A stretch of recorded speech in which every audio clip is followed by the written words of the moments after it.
Welcome back to Folk Fest Live. Sort of so honored and excited to be here next to a very well-known Canadian artist, singer, and songwriter who I was introduced to when I was a lot younger from my dad. So it's kind of surreal coming full circle and being able to sit here with Jim Cuddy and you know him from his solo work, you know him from Hi-Fi's, you know him from Blue Rodeo. Yeah, there's just a lot of I've done, yeah, yeah. And it's just really exciting. So I'm really excited to just be here and sit here with you. And just to be able to talk with you. And so if you have questions, the audience, if you're tuning in, you have a question for Jim Cuddy, just type it in, put it in the chat, and let us know what your question is, and we'll ask Jim Cuddy. And so we'll get right into that right away.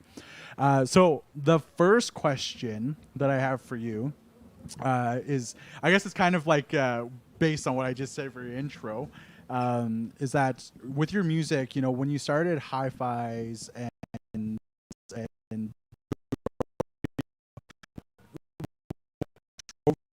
that, like, what, I guess in a way, is like what music really drove you into writing that style of music and creating those bands and putting it all together? Like, what brought you to that part of your life in music? You know, I think that first of all, it's as you get older in music, that's what you think about a lot. You know, what, because you so go on impulse in this world in general, but in the arts. But when Greg and I first started and we got the Hi-Fi's together, we were young men and we were very energized, and we wanted to do something that was really, you know, we called it amphetamine pop. And we were very influenced by the Beatles and all the stuff that we'd heard when we were kids. But I think that quickly we realized that that wasn't the most natural form of music for us. It was a lot more natural for us to do stuff like Gordon Lightfoot than it was to do the Beatles. We could never be the Beatles, but we could do this kind of folk rock thing, and we really wanted to introduce an improvisational element to it, so the soloing with Bobby Wiseman, and so that was very natural for us. And I think that, honestly, part of that question is, how do you stay out of the normal stream of life? You know, because there's a lot of things that are pushing you. Do you ever want to make a living? Do you ever? And you certainly don't think you're going to make a living at the beginning. But every time we would come to the precipice of maybe doing a straight job, we just didn't want to do it. We just were compelled to want to keep being in bands. Yeah. So, like, and then, like, with Blue Rodeo, like, how did that, like, is that what you were talking about, like, you know, the folk side of, like, pop? Reggae, ska, pop, you know, new wave. And we realized that we could do it, but our hearts weren't really in it. Yeah. So we wrote a bunch of songs, which ended up on our first Blue Rodeo record. And we just strummed acoustic guitars together. Yeah. So we just tried to get the energy out of just two acoustic guitars. And we had, like, rose-colored glasses, and we had Try, and we just put those songs together with a band called the Drongos. They were a band from New Zealand that were in New York. Okay. And we just put this rough demo together, and when we heard it and played it around, we thought, this is very natural for us. Yeah. This is the way we should sound. And this obviously leads to a million songs. You could do a million songs. Whereas before, we were sort of copying what was out there from other bands. Yeah. Wow. For me myself, it actually is really interesting because I don't know if you folks know this, but in the Indigenous community in Canada, your music and, like, Blue Rodeo is, like, really big in the Indigenous community. Like, a lot of people that I, like, grew up around, like I said, my dad introduced me to your music.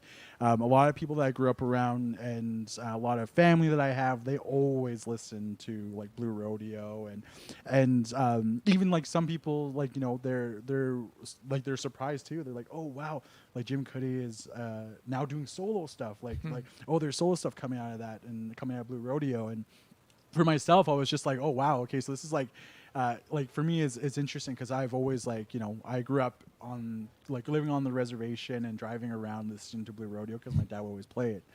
And then, like, again, coming full circle, like, hearing, like, your solo stuff, I was just like, wow, this is really interesting to see, like how much music you have behind you and influenced you.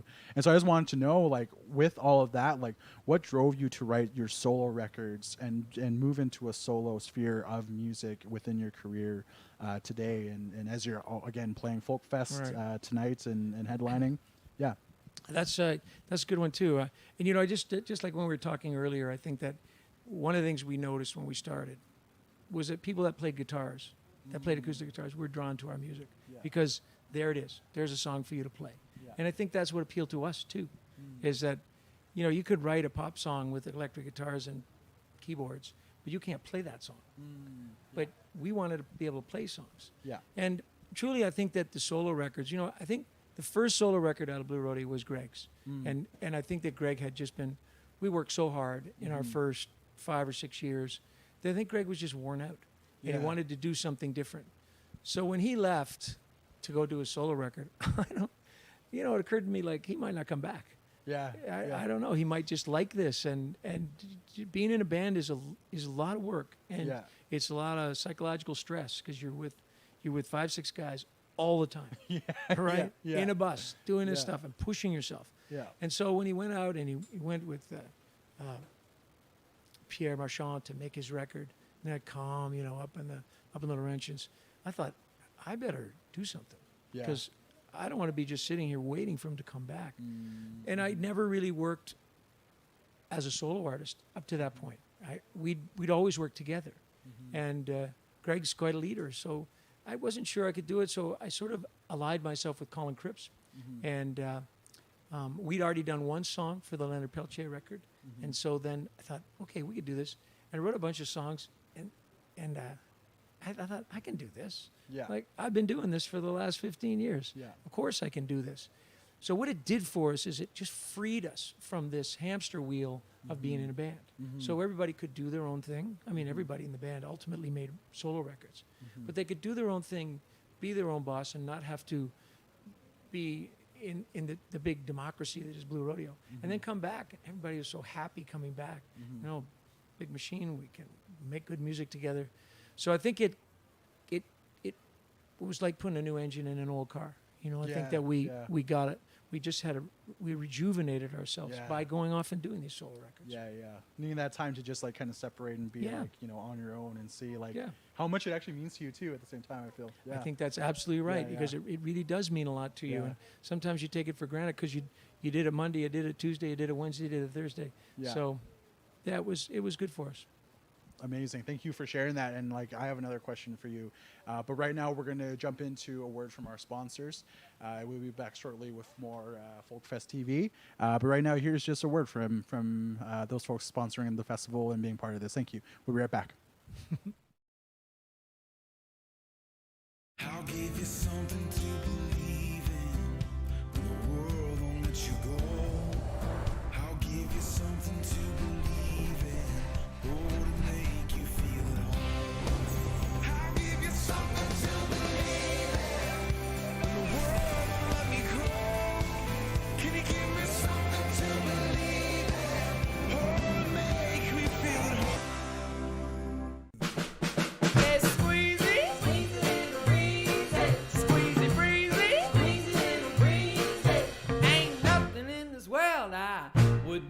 For just a one little squeeze on you.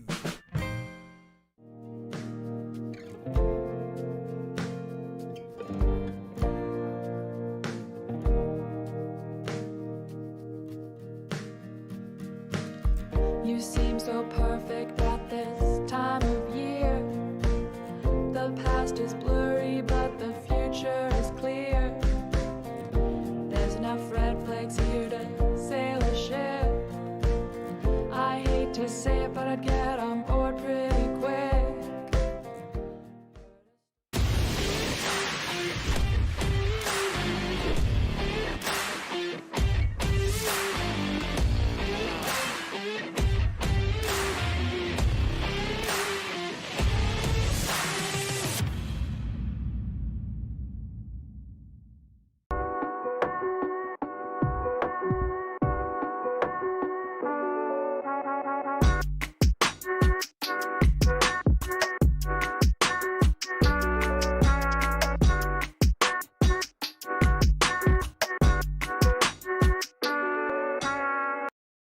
There's not that many people who go into conflict conversations like, yes, can't wait to talk to this person about this. This is going to be awesome. I am Jess, and I'm one of the co-founders of Precipice. So Precipice is our expression of leaders being learners. This program is about turning to yourself and getting curious about what's in your control and building your own skill set so that you can really come forward powerfully in relationships. Conflict agility is run over the course of approximately 6 weeks. The most amazing thing about the program is that the skills are really universal. All of us, we come into conflict at various times throughout our lives. At the root of any conflict is a basic human need. Our brains are wired to keep us safe, so we make these snap judgments about each other. This program is about coming off of autopilot. It's about waking up. It is a ton of ingredients, from theory to playtime to skill drills to sustainability. How are you going to apply this to your real life? It is about building those skills, putting on those wings so that we can take flight. And so that's what Precipice is all about. If you are passionate about helping your team or your company change, then this program is for you. If you are passionate about innovation, then this program is for you. We would love to work with you. Go to precipice.ca, send us an email or give us a phone call. We would love to hear about your specific team, your specific community, your specific group, and we want to work with you. So reach out to us. Who called the loader? I did. We need it over here.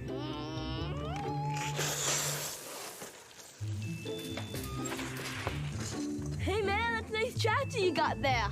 Actually, it's a loader. I think it's a tractor. It's definitely a loader. It looks like a tractor to me. Loader. Tractor. Loader. Tractor. I bet he's playing on his tractor because he needs training wheels. Yeah. Man, why don't you get out your little tractor and try to ride a real bike? Nice one. I told you, it's a loader! Actually, it's a Komatsu WA320. Yeah, we knew it. Yeah, I knew it. Yeah, honey, yeah. Yeah, I knew it was loaded the whole time, yeah. At Cooper Equipment Rentals, we make it our job to make sure your day runs smoothly, no matter what it throws at you. Cooper could use someone like you in a few years. How's your benefit package?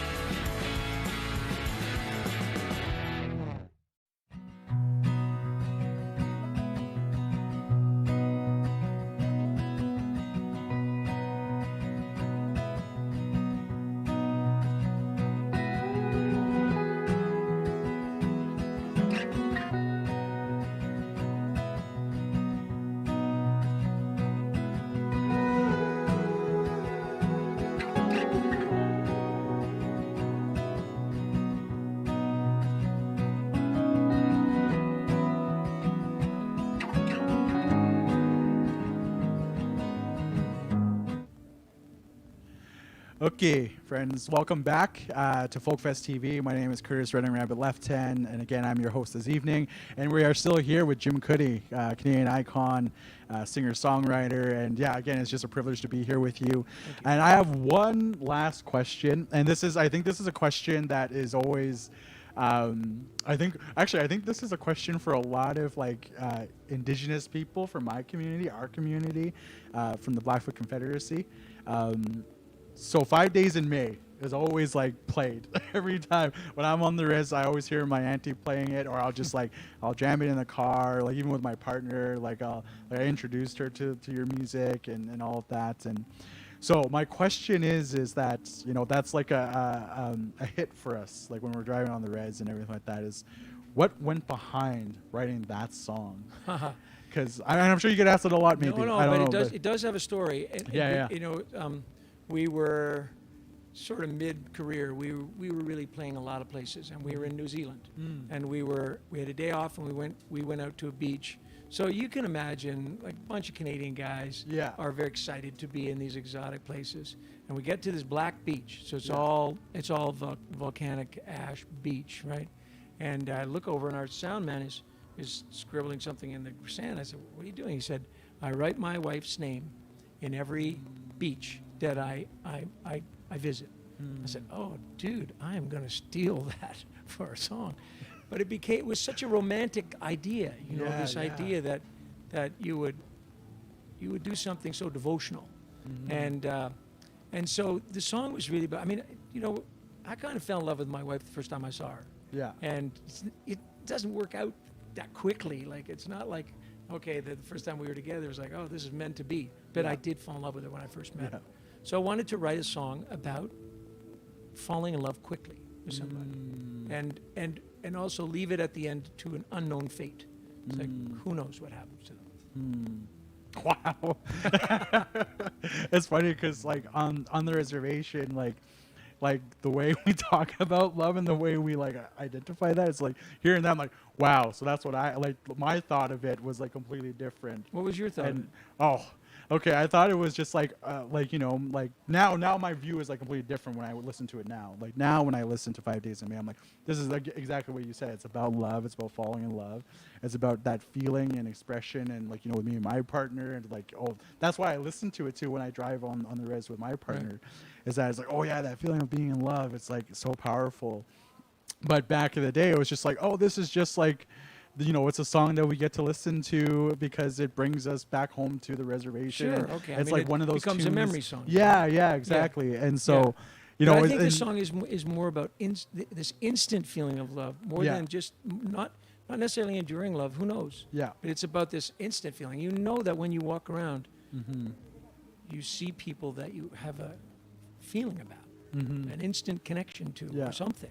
Yeah. And so that, you know, that's why I wanted to limit it to 5 days. Yeah, no, for sure. Who knows what happens to those two? Yeah, for sure. And you know what, for like, and when I'm saying that, like that was when I was younger, you know, like, and when you grow up, your views and everything obviously change. And in our culture, like in my culture and Blackfoot culture, like the way we see things is just like, and how we examine love in itself.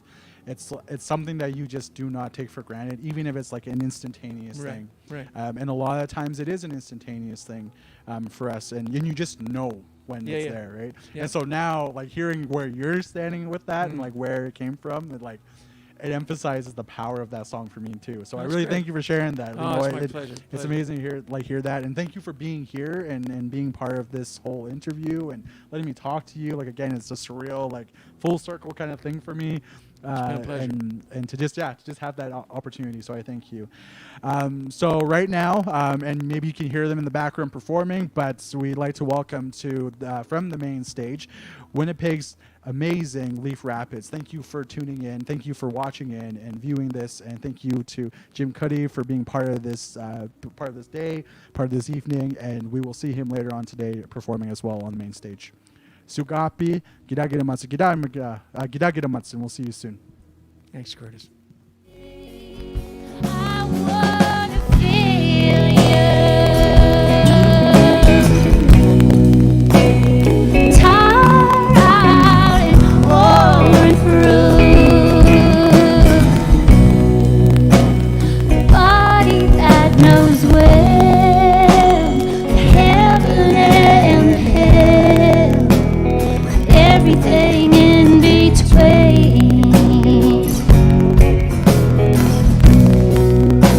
Kristen over here.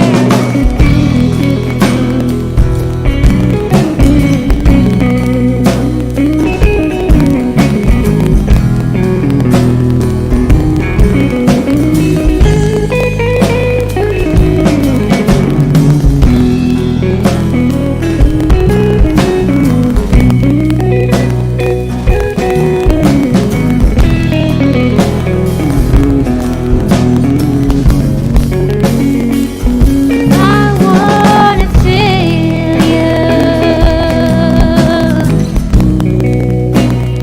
tired out and worn through, a body that knows well, heaven and hell, everything in between, everything in between.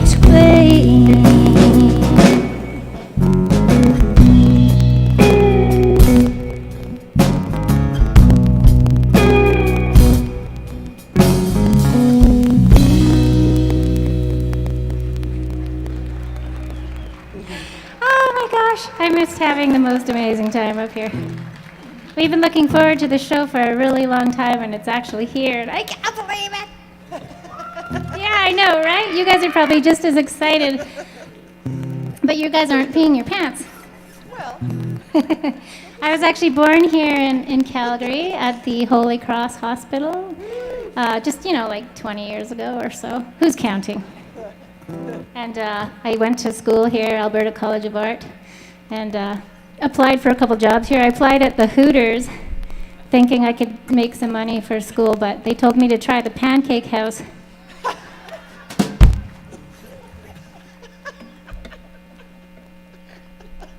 So I did. This is a song called Dear Sister.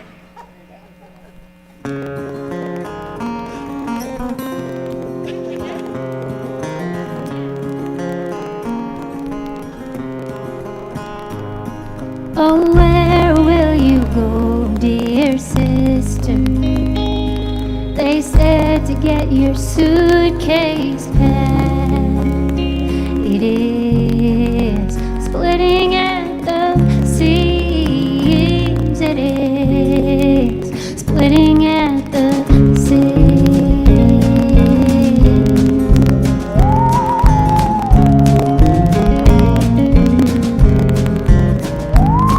I wonder when you pressed your body against a brother's flesh, was it sweet? You were always wilder than me. You were always wilder than me. Father flipped the kitchen table. It floated strangely in slow motion.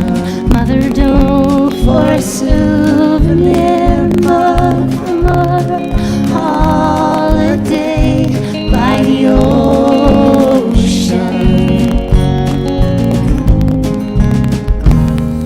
That night you crawled in bed beside me. Our tears drowned a patchwork quilt. You were shaking like a leaf. You were shaking like a leaf.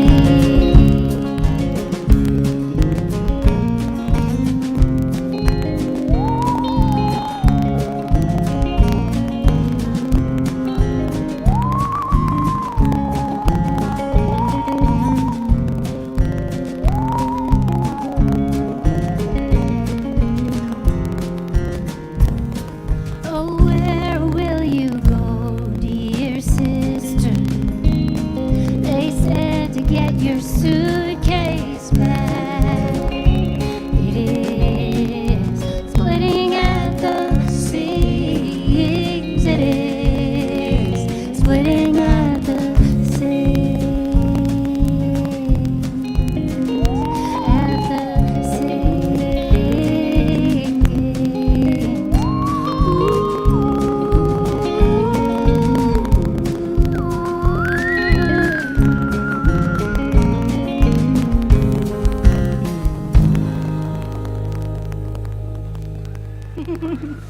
Thank you so much, everybody.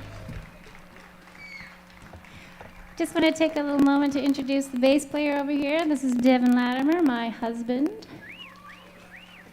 He's a fine bass player, carries the heavy things, and he's good in the sack.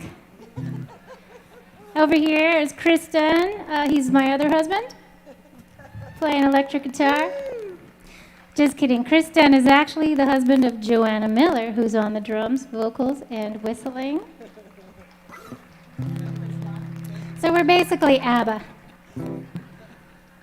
Here's a little not ABBA song. This is the opposite of ABBA. This is a love song I try to write about two lovers going for a walk. And I try not to steer my songs too much, but these particular lovers did get eaten by vultures by the end of the song.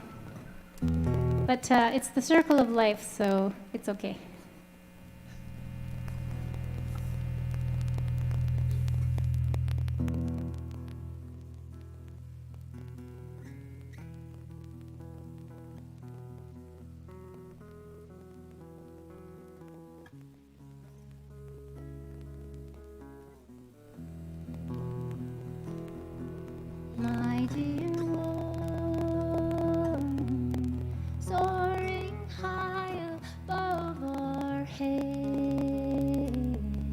circling is a bird, shadow wings as darkest in circling.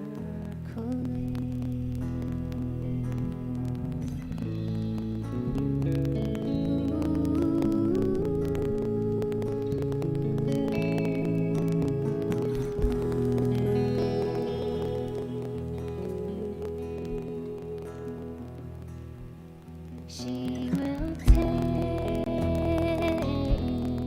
at our flesh so well and warm, hungrily at my eyes, how they feasted upon yours, hungrily.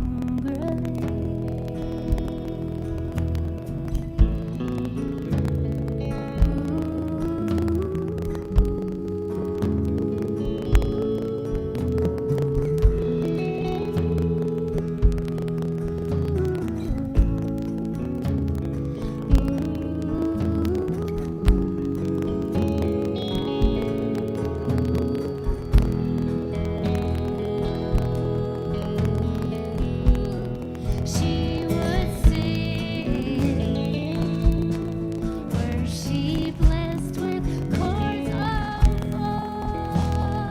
voice, joyfully, but instead drinks us down with our joyfully. My dear one, will spiral through the sky weightlessly. We will sail past the grave where our names lie weightlessly.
Thank you.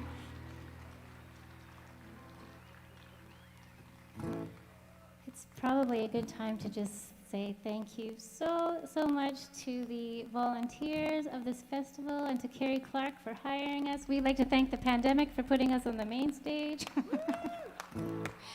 There's no way in hell we'd be up here without it. And to all of you, of course, for your purchasing your tarps. So exciting. This is a song actually called, it's a new one called Trepidatious Celebrations, which is, that's probably all I need to really say about that.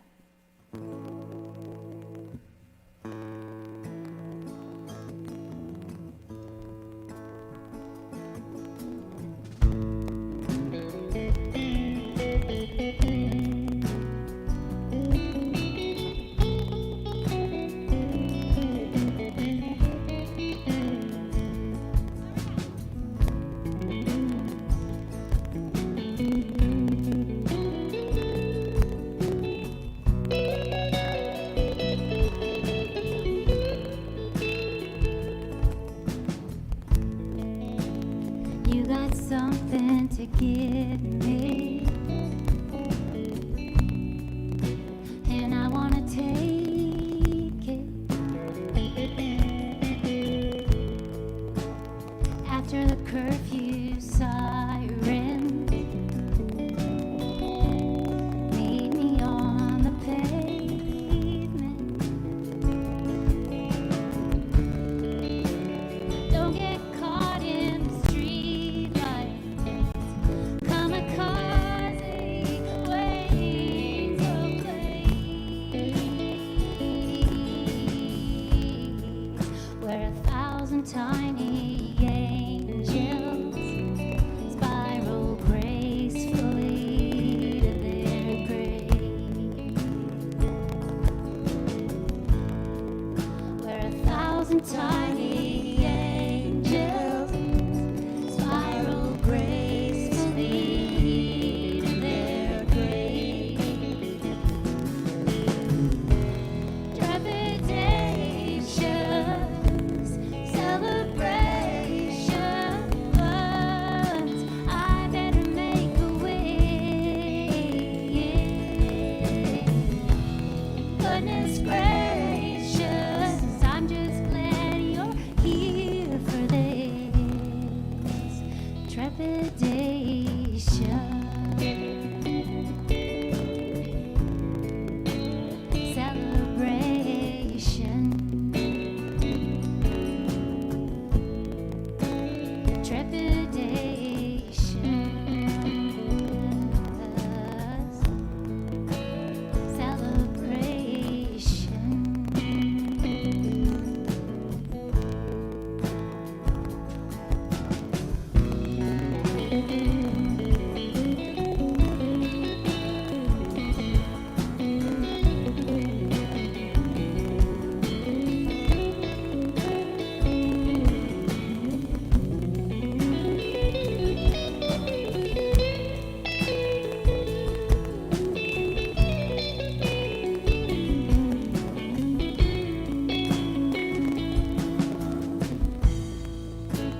Hand me a birthday present, Kristen, wrapped in obituaries.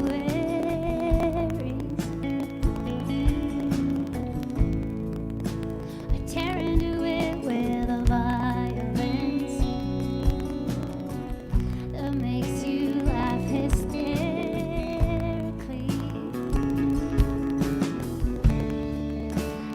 Candlelight is fleeting, and it's as bright tonight as it will ever be.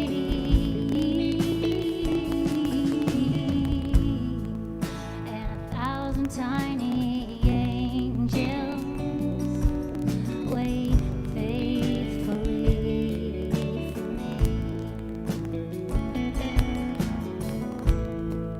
And 1,000 tiny angels wait faithfully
ha ha ha ha. I forgot a lot of things on this trip. We haven't toured for quite a while, as you would probably guess. So I forgot my tweezers, so I have some bushy eyebrows. I forgot my mascara. I think I even forgot what that is, which is good because I would have put it on bad and it would be in my eyes. I forgot how to talk to people backstage. I saw Jim Cuddy back there, and I was like,